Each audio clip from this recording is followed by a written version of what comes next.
Interviewing is tough. It's high stakes. You feel like you're being examined. However, there are concrete things that you can do to up your chances of success and feel less anxious. In this video, we're going to talk about best practices for the entire interview cycle, before, during, and after. Let's start with before. People always tell me, and I don't know what to do. I don't know where to start in terms of the prep. So here's the thing. There's no way around it. You got to do some homework. Part of the homework is researching the company, looking up the company values, thinking about stories that show that you demonstrate those company values, talking to people who work there or have interviewed there. These are all good things you can do. But the most important thing you want to do to prepare is ask yourself this. What are the 3 things I really want this company to know about me? And what does it mean to them? Connect the dots for them. How does this past experience that you have directly relate to the role that you're interviewing for?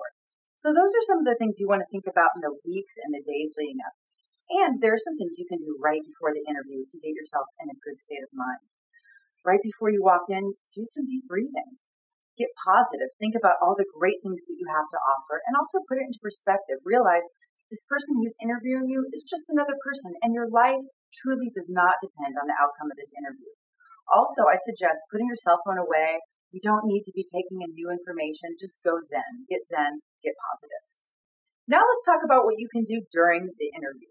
As the interview starts, you can pretty much expect that they are going to ask you some iteration of some of the most common interview questions, such as, why should we hire you? Why do you want this job? What's your biggest strength? What's a weakness?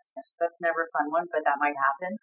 Tell me about a time you solved a problem. What's your proudest accomplishment? These are all common interview questions that you should be prepared to answer, in addition to specific, more technical questions for your role. Now, as you're answering these common questions, you want to think about using a framework to organize your answers. Now, I'm a big fan of frameworks because when people are nervous, they ramble, and you don't want to ramble in an interview. So 2 frameworks that you can use in an interview. The first is PSR. It stands for Problem, Solution, Result. So let's say somebody asks you, tell me about a problem you solved.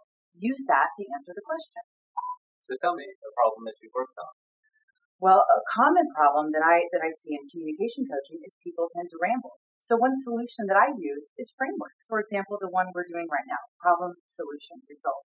And I've found that when people use that, they're much more concise and they can really focus on being in the moment instead of remembering all these random ideas. Another framework that I like for interviews is ADD. You answer the question, detail, describe the relevance. So, for example, let's say I'm interviewing at a company that is wanting to grow in China. So why should we hire you? You should hire me because of my extensive experience working in China. As I mentioned in my previous job, I was in China once a month. I speak Chinese. I know how to navigate cultural differences. I understand how business works there. As I understand as well, your guys' top priority is growing your business in China. I can help you do that. Okay, the hardest part is over. You have finished answering their questions. Now let's talk about post-interview, the after. They are going to ask you, what questions do you have for us? And you really, really want to make sure you have questions. Now, in terms of the types of questions that are good, you want to avoid questions like, how many hours a week am I expected to work? Instead, ask something a little more thoughtful. What qualities do you think are important for someone to have for this role? How do you define success here? What are the career development opportunities available for this role? This shows that you really care about doing a good job. The final thing you want to do after the interview is send a nice follow-up email within 24 hours. Mention something specific from the interview, from the conversation that you were enthusiastic about. Good luck in your upcoming interviews. If you need any help, contact us at Lighthouse Communications, and we can definitely help you ace that interview. Click on this link below to subscribe to our YouTube channel.